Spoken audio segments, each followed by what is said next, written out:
Hey guys, check it out. So yeah, you have all this leftover corned beef. I'm gonna teach you how to make corned beef and hash.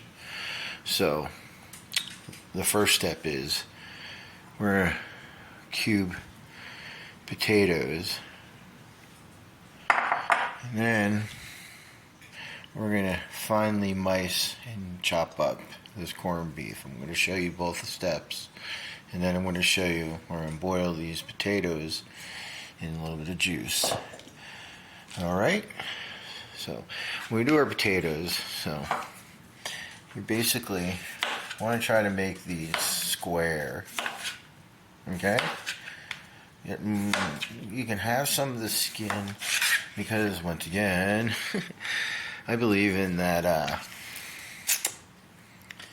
flavor and texture thing. Alright, so you're going to take these potatoes, let's see, you're going to cut them now in 1/4 inch pieces. Okay? Same with this one. 1/4 inch pieces.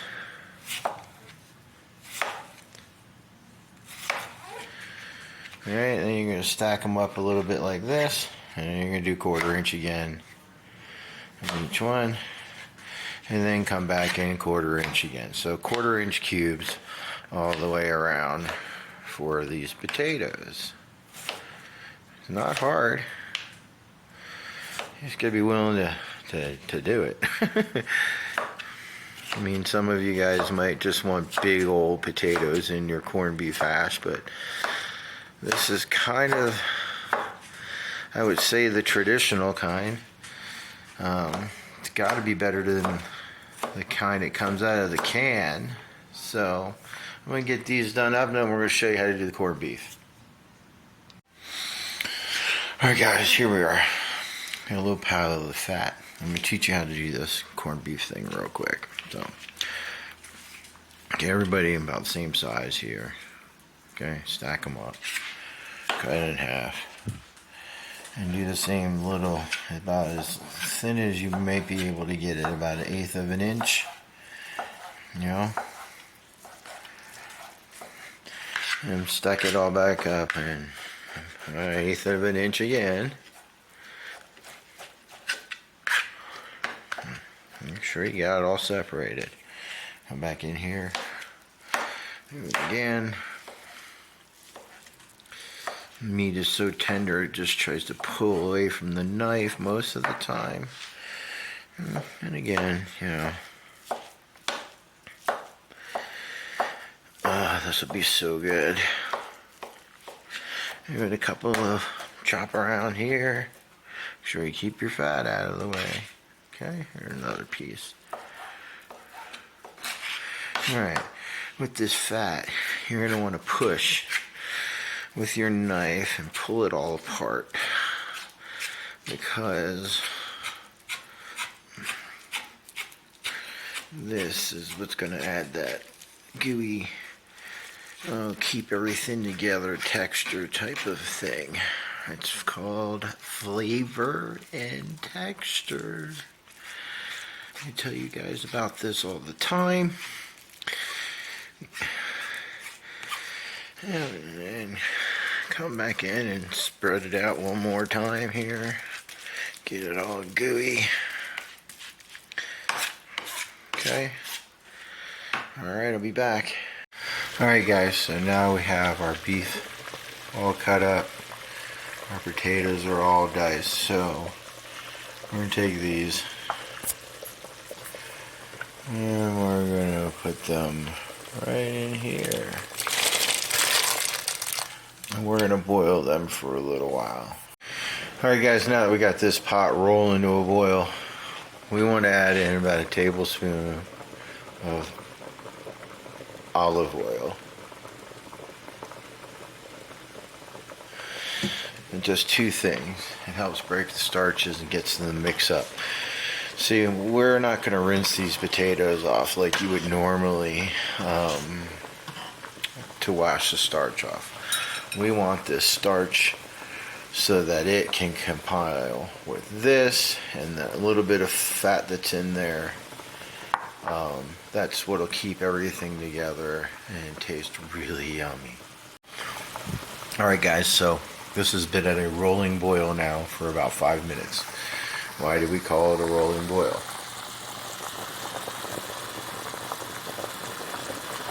See how the potatoes are just rolling around in there? This is why we call it a rolling boil. Okay, so we're going to go pick them up, run them through this, and we'll be back.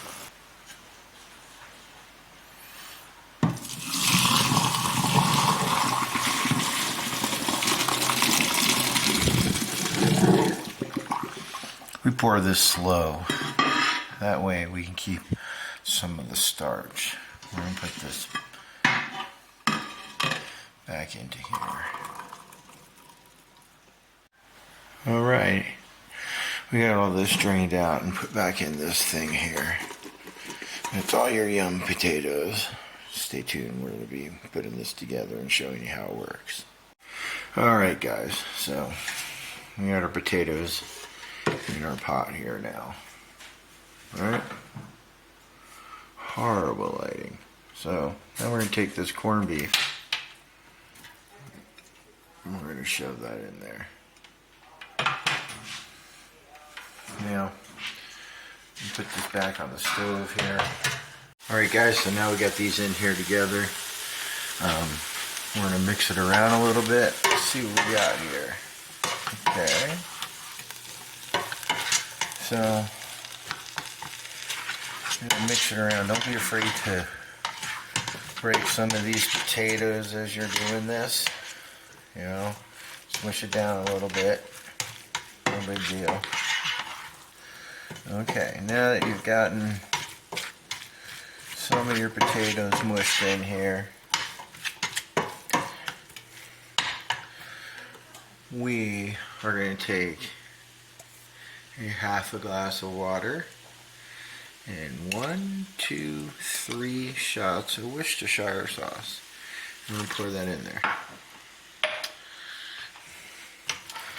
And we're going to mix it up.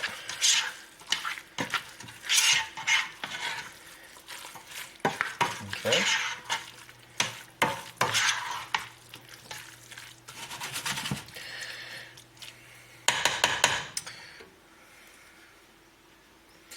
We're going to let that stew up for a little bit.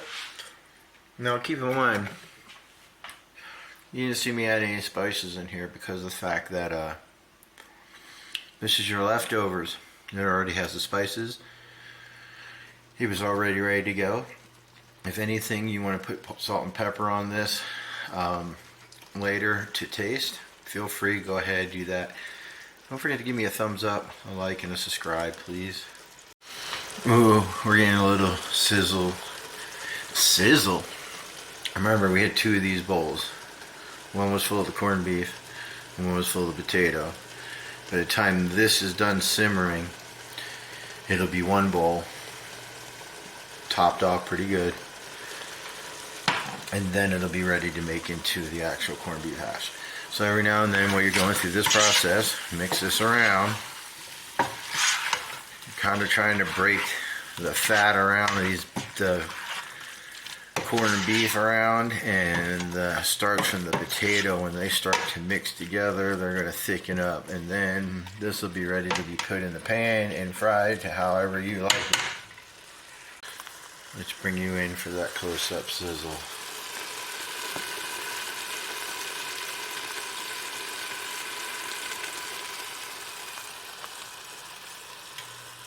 We'll be back.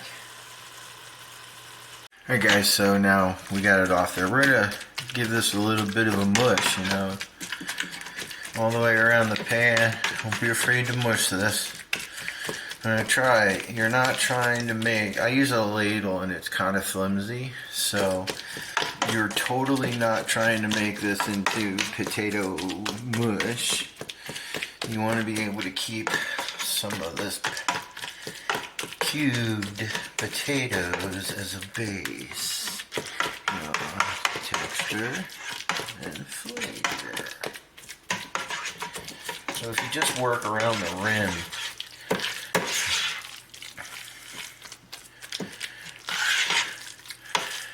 how it has that consistency now of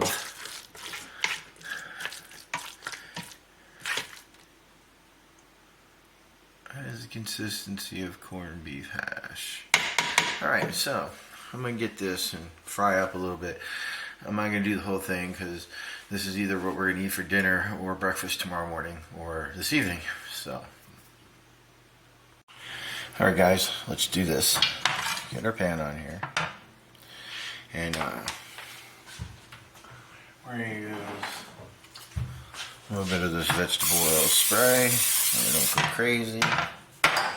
And like I said, everything fit into one bowl basically when it's all marinated and stewed and married together.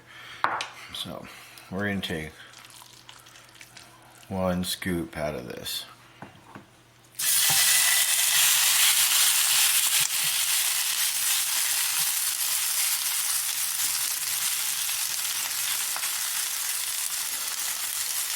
Ooh, there it is. Sizzle, sizzle. You know, my favorite part of cooking. Here is the sizzle factor. Oh, sizzle, sizzle, sizzle. There we go. We're sizzling, toasting on one side. I think we're about ready to flip it over. Let's give that a shot.